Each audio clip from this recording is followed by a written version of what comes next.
मित्रों, भारतीय जनता पार्टी ने लोकसभा के चुनाव की दृष्टि से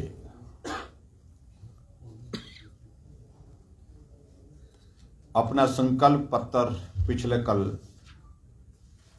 घोषित किया है। पार्टी के हमारे राष्ट्रीय अध्यक्ष श्री जगत प्रकाश नड्डा जी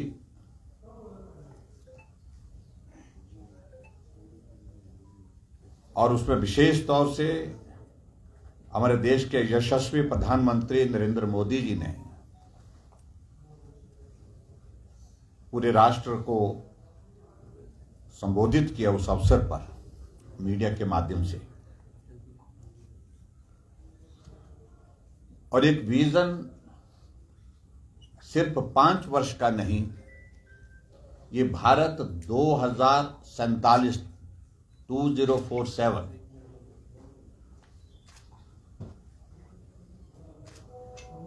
किस प्रकार से दुनिया के सामने खड़ा हो, किस प्रकार से दुनिया के सामने अपने लक्ष्य को हासिल करे, और जो लक्ष्य है उसको आदरणीय प्रधानमंत्री ने बहुत विस्तार से सबके सामने रखा है, और वो लक्ष्य है विकसित भारत का।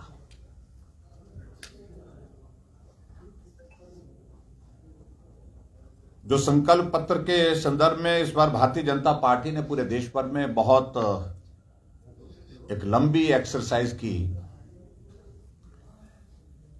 जिसमें 15 लाख से ज्यादा सुझाव पार्टी के पास पहुंचे, जिसमें 4 लाख नमो ऐप के माध्यम से और 10 लाख वीडियो और अन्य दूसरे हमने संदेश के माध्यम से सुझाव के रूप में पार्टी के पास पहुंचे।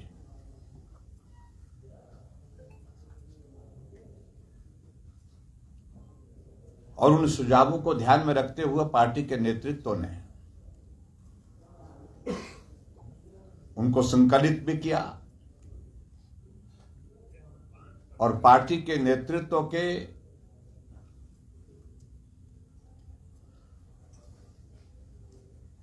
एक विजन के साथ पिछले कल पूरे देश के सामने उनको प्रस्तुत भी किया है।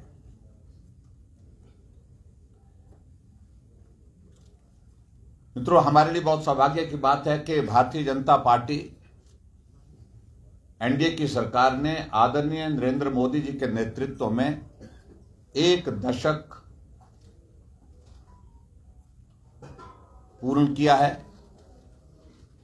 और 1 दशक के बाद दूसरे दशक की दस्तक भी हम साथ दे रहे हैं। एक मजबूत नेतृत्व की आवश्यकता देश को जो लगती थी, उसकी पूर्ति भारतीय जनता पार्टी के हमारे नेता आदरणीय प्रधानमंत्री नरेंद्र मोदी जी ने पूरी की है। और 1 दशक के बाद पूरा राष्ट्र इस बात को अनुभव कर रहा है कि अभी भी इस मजबूत नेतृत्व की आवश्यकता देश को है, देश को आगे बढ़ाने के लिए है।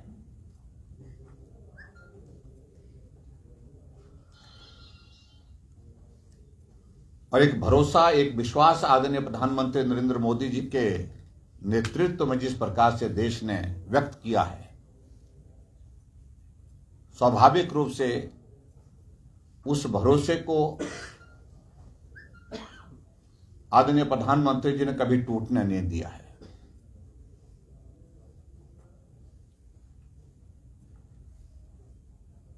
और इसलिए आज हम इस बात का हम जिक्र करते हैं कि मोदी जी की गारंटी 24 कैरेट सोने जैसी गारंटी है। यानी कि मोदी जी की गारंटी काम पूरा होने की गारंटी है। इस बात को लेकर के पूरा देश एक भरोसे के साथ भारतीय जनता पार्टी को, एनडीए को अपना समर्थन और सहयोग दे रहा है।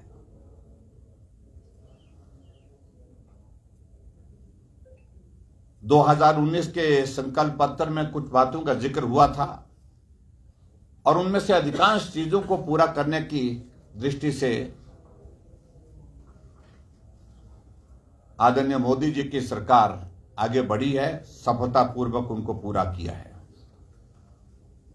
चाहे हम धारा 370 की बात करें, चाहे हम नारी शक्ति अधिनियम की बात करें जहां 33% आरक्षण की व्यवस्था की गई,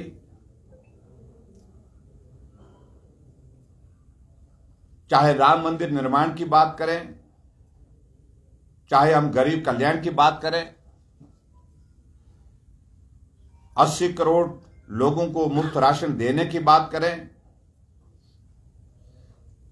और चाहे 25 करोड़ लोगों को गरीबी रेखा से ऊपर ले आने की बात करें। ये ऐसे बड़े लक्ष्य थे जिन लक्ष्यों को आदरणीय मोदी जी के नेतृत्व में हमने सफलतापूर्वक पूर्ण किया है।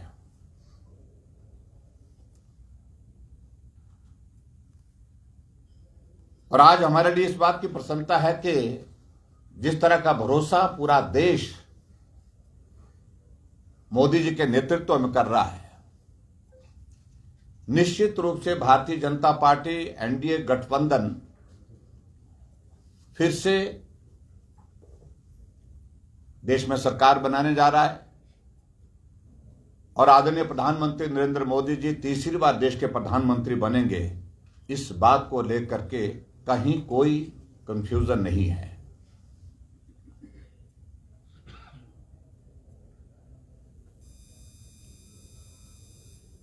मैं घोषणा पत्र के जो हमारा जो संकल्प पत्र है उसके मैं कुछ बिंदुओं पर ही ध्यान में आपके लाना चाह रहा हूं प्रमुख रूप से, क्योंकि आज का विषय मेरा बहुत स्पेसिफिक है।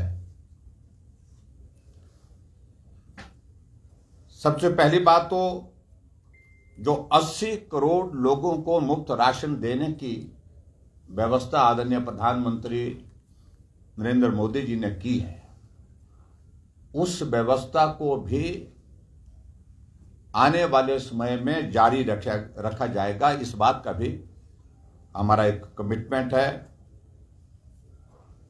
यह आदरणीय प्रधानमंत्री जी ने कहा है।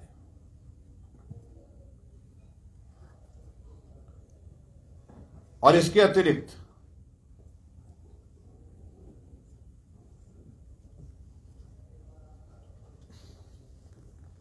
आयुष्मान भारत के अंतर्गत जहां जो 5 लाख रुपए का हेल्थ कवर पूरे देश भर में गरीब लोगों को अपने इलाज के लिए मिलता है, उसमें एक और चीज को अब की बार जोड़ा गया है संकल्प पत्र में। 70 साल की आयु से ऊपर के सभी बुजुर्गों को उसमें शामिल किया गया है, जो पहले एक क्राइटेरिया के अंतर्गत उसमें शामिल नहीं हो पा रहे थे।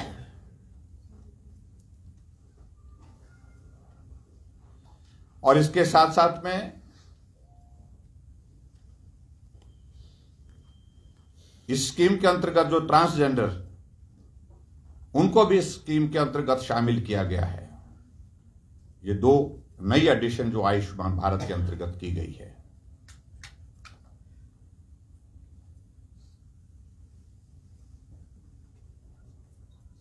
दूसरे विषय को लेकर के मैं ये कहना चाहूंगा कि जहां भारतीय जनता पार्टी की सरकार ने प्रधानमंत्री आवास के अंतर्गत 4 करोड़ से ज्यादा घर गरीब लोगों के लिए दिया। घर हर व्यक्ति का एक सपना होता है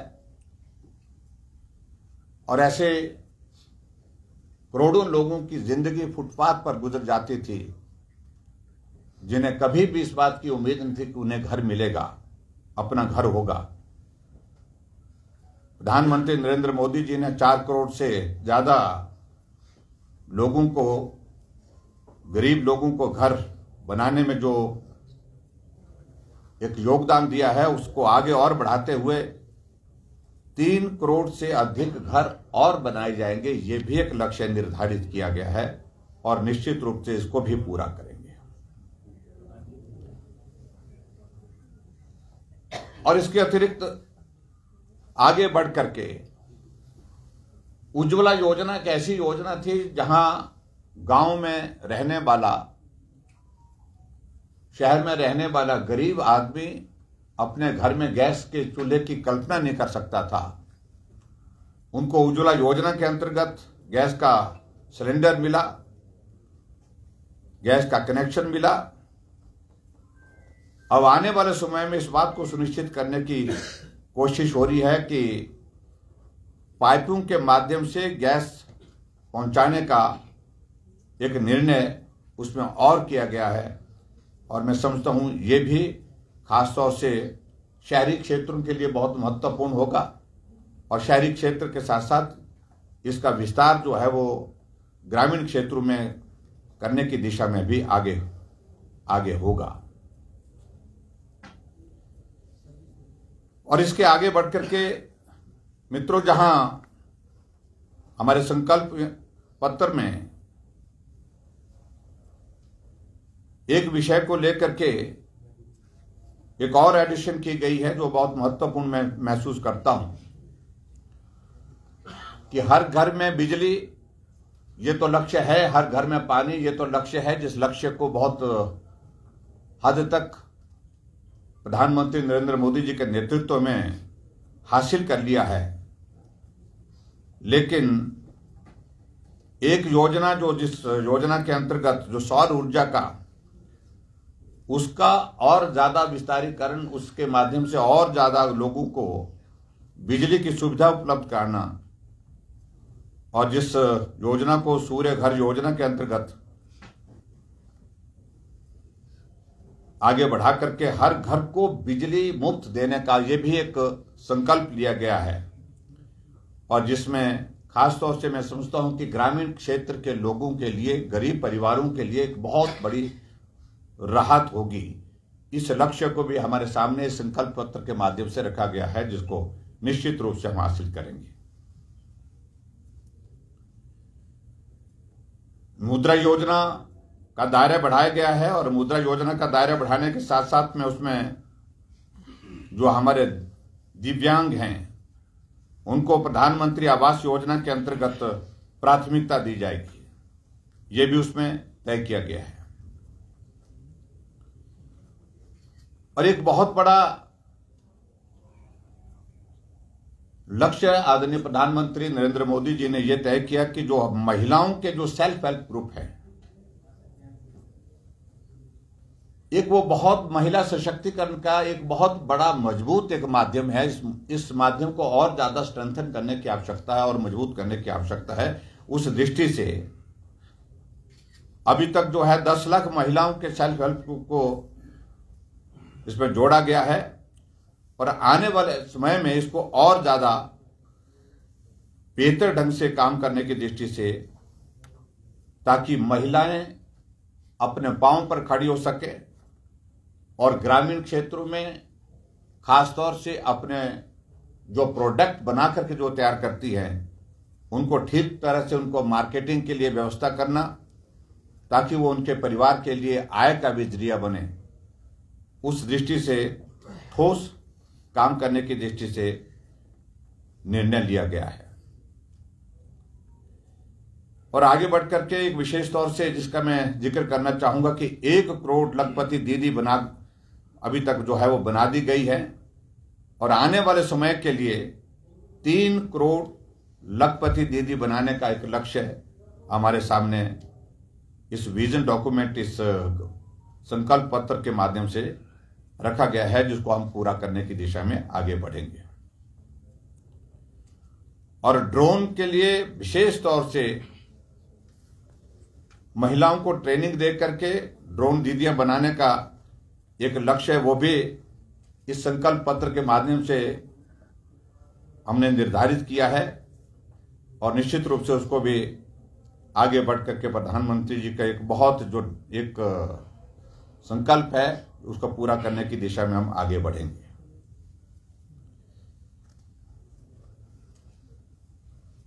मित्रों, इसके अतिरिक्त जहां प्राकृतिक खेती को बढ़ावा देने की बात कही गई है और प्राकृतिक खेती के साथ साथ में ग्लोबल न्यूट्रिशन हब भारत बने, और उस दृष्टि से श्री अन्न योजना के 2 करोड़ किसानों को लाभ पहुंचाने की दृष्टि से ये भी एक योजना जो है इस संकल्प पत्र के माध्यम से हमारे सामने रखी गई है। निश्चित रूप से इस पर भी आगे बढ़कर के काम करेंगे। पर्यटन की दृष्टि से खासतौर से जो हमारे हिमाचल प्रदेश के लिए बहुत ही महत्वपूर्ण है, जो हमारे ट्राइबल के इलाके हैं उनमें होम स्टे और ज्यादा बढ़ाने के लिए योजना बनाई जाएगी। पूरे देश भर में जो ट्राइबल के इलाके हैं सब में, उसमें निश्चित रूप से हिमाचल प्रदेश को भी उसका लाभ होगा। और ऐसा हम मानते हैं कि हिमाचल एक पर्यटन की दृष्टि से दुनिया के मानचित्र पर अलग पहचान के साथ है, तो इस योजना का हिमाचल प्रदेश को भी बहुत बड़ा एक लाभ होगा। जहां टूरिज्म को बढ़ावा देने की बात कही है, होम स्टे की मैंने बात कही है, सोशल इंफ्रास्ट्रक्चर, डिजिटल इंफ्रास्ट्रक्चर और फिजिकल इंफ्रास्ट्रक्चर, ये सारी चीजों को लेकर के स्ट्रेंथन करने की दृष्टि से भी हमने निर्णय किया है। हमारी पार्टी के नेतृत्व ने उस पर भी आगे बढ़कर के काम करेंगे।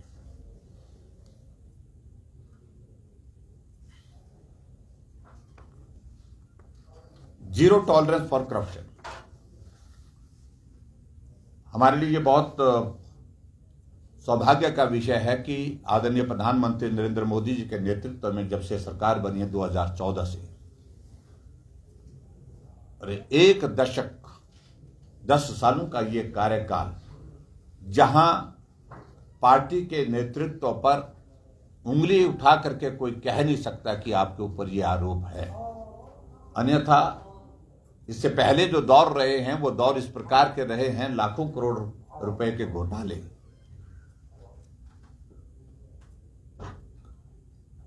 पार्टी में जो सत्ता थी उस वक्त बड़े बड़े स्कैम, जिनका मैं समझता हूं कि उसकी आवश्यकता नहीं मैं उनका जिक्र करूं, लेकिन 10 वर्षों से भारत के अंदर कोई भी इस प्रकार का स्कैम नहीं, कोई भ्रष्टाचार का आरोप सरकार के नेताओं के ऊपर नहीं है। ये एक बहुत लंबे अंतराल के बाद इस परिस्थिति को पूरा देश देख रहा है। गुड गवर्नेंस के सिलसिले में कहा कि और ज्यादा बेहतर ढंग से काम करने के लिए प्रयत्न करेंगे, और जो पेपर लीक के मामले में भी कहा कि कठोर नीति बनाएंगे, कानून में प्रावधान करेंगे, और जो दोषी लोग इस प्रकार के होंगे उनके खिलाफ सख्त कार्रवाई हो, उस बात को सुनिश्चित करेंगे। एक बहुत महत्वपूर्ण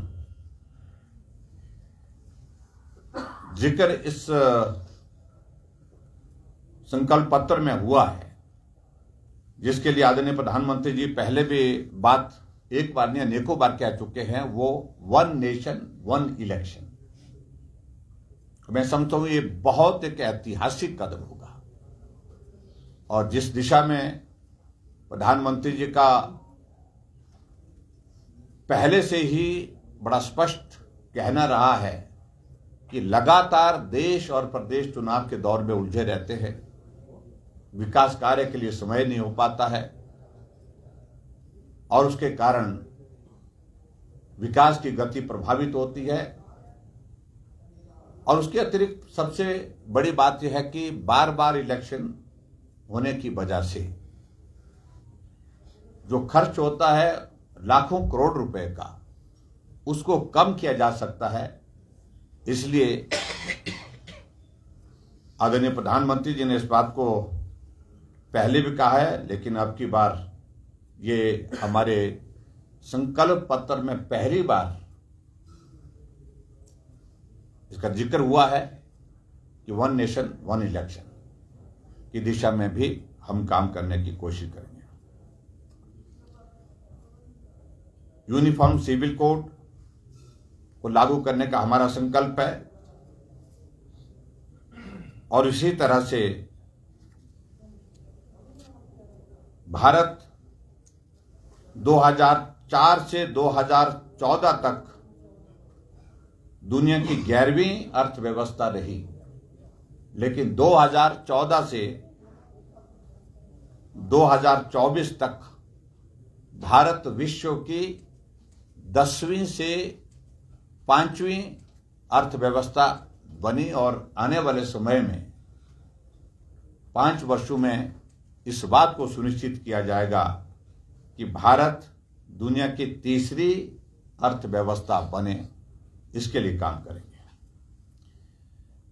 मित्रों, कुछ पॉइंट्स हैं जिन पर मैंने अपनी बात कही, जो हमारा संकल्प पत्र का हिस्सा है। प्रमुख रूप से मैं उन बातों का मैं जिक्र करने का मैंने प्रयत्न किया है और मुझे इस बात की खुशी है कि सबसे बड़ी बात यह है कि सभी राजनीतिक दल चुनाव के दिनों में अपना घोषणा पत्र, विजन डॉक्यूमेंट, गारंटी का जिक्र करते हैं, लेकिन भारतीय जनता पार्टी का संकल्प पत्र ये मोदी जी की गारंटी का पत्र है और मोदी जी की गारंटी का अभिप्राय यह है कि काम पूरा होने की गारंटी, जिस पर भरोसा देश को है और जिस पर विश्वास देश को है, और इस विश्वास को और मजबूती निश्चित रूप से मिली है इन 10 वर्षों में।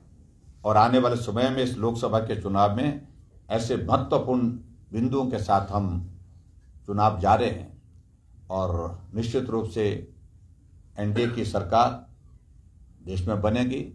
भारतीय जनता पार्टी बहुत बड़े बहुमत के साथ जीतेगी और जो लक्ष्य हमने निर्धारित किया कि अब की बार 400 पार का एक नारा जो दिया है एनडीए का, और उसमें भारतीय जनता पार्टी बहुत बड़ा जो है वो जीत का एक लक्ष्य जो निर्धारित किया उसको हासिल करेगी और हमारे देश के प्रधानमंत्री नरेंद्र मोदी जी 3री बार देश के प्रधानमंत्री बने। तो मुझे सिर्फ इतना ही कहना था। राजीव भारद्वाज जी हमारे मैं संकल्प पत्र से संदर्भ में मुझे जो बात कहनी तो वो सिर्फ इतनी बात है।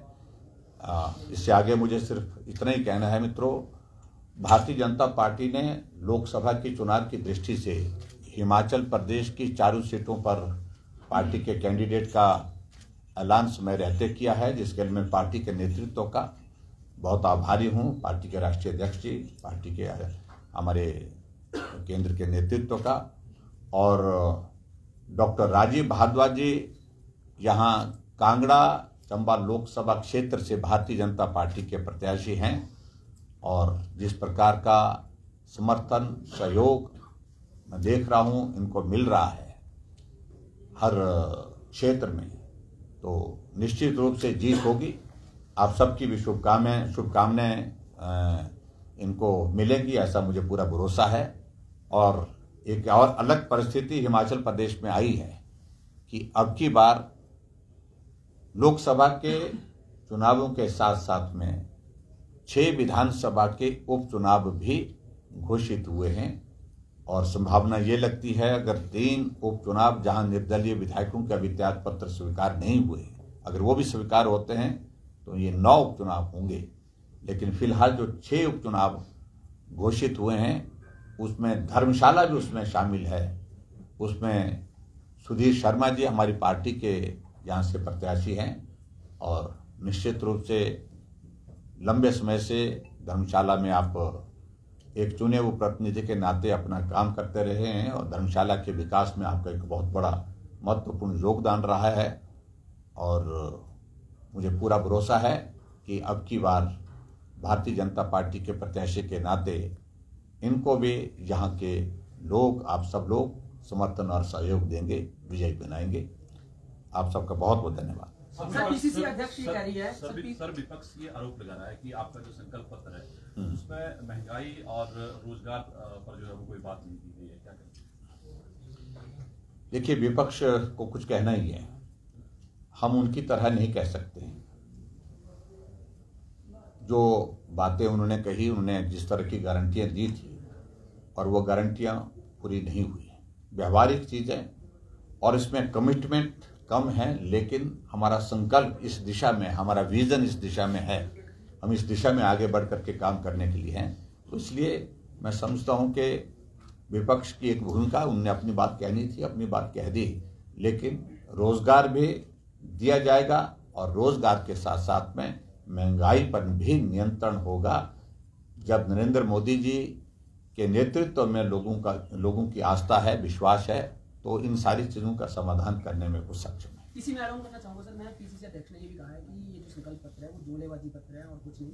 और जो माजी में आप लोगों ने कहा था कि इतने लोगों को जो है रोजगार दिया जाएगा करोड़ों की संख्या, वो कहाँ है, उसका श्वेत पत्र जारी करें। देखिए, मैं कह रहा हूँ कि देखिए, जहाँ तक कांग्रेस की अध्यक्षा का जिक्र आप कर रहे हैं, मुझे उनके बारे में कुछ नहीं कहना है। स्वाभाविक रूप से एक रस्म वो पूरा करने की कोशिश कर रहे हैं। मैं दावे के साथ कहता हूं कि जो राष्ट्रीय स्तर पर जो रोजगार इन 5 सालों में मोदी जी की सरकार के दौरान मिला है, उसका कंपैरिजन अगर पीछे की सरकारों के साथ करें तो वो कई गुना आगे बढ़ करके है।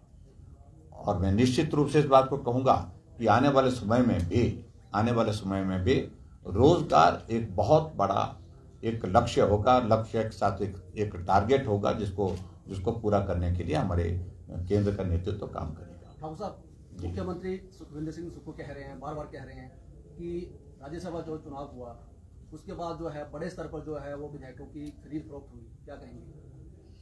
देखिए, ऐसा है कि वो विचलित हैं, जो राजनीतिक परिस्थितियां उनके सामने हैं, और इसलिए वो कई तरह की बातें कह रहे हैं। जो आरोप लगाने की कोशिश वो कर रहे हैं, उस संदर्भ में हमारे सभी 9 साथियों ने उनको नोटिस दिया है और defamation, criminal defamation, Sudhir ji ने तो क्रिमिनल डेफेमेशन भी दायर कर दिया है। अगर उनके पास इन सारी चीजों को लेकर के कुछ है तो बताइए, सिर्फ कहना पर्याप्त नहीं है। और वैसे भी ये मॉडल कोड ऑफ कंडक्ट का वायलेशन भी है। बिना सबूत के इस प्रकार के आरोप लगाना ये मैं समझता हूं दुर्भाग्यपूर्ण है।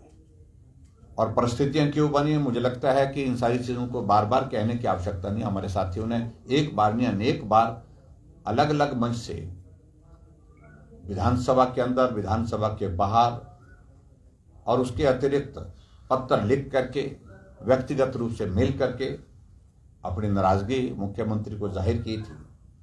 और मैं यही कहूंगा कि इन्होंने ही नहीं, जो कांग्रेस पार्टी की वर्तमान अध्यक्षा है उन्होंने भी जाहिर किया कि ठीक नहीं हो रहा है, काम नहीं हो रहे हैं, न कार्यकर्ताओं के, न लोगों के, न विधायकों के, न मंत्रियों के। कांग्रेस के मंत्रियों ने ही मंत्रिमंडल से त्यागपत्र दे करके रखा है। कांग्रेस के मंत्री मंत्रिमंडल की बैठक से रोते रोते बाहर निकल रहे हैं। ये तो आलम है।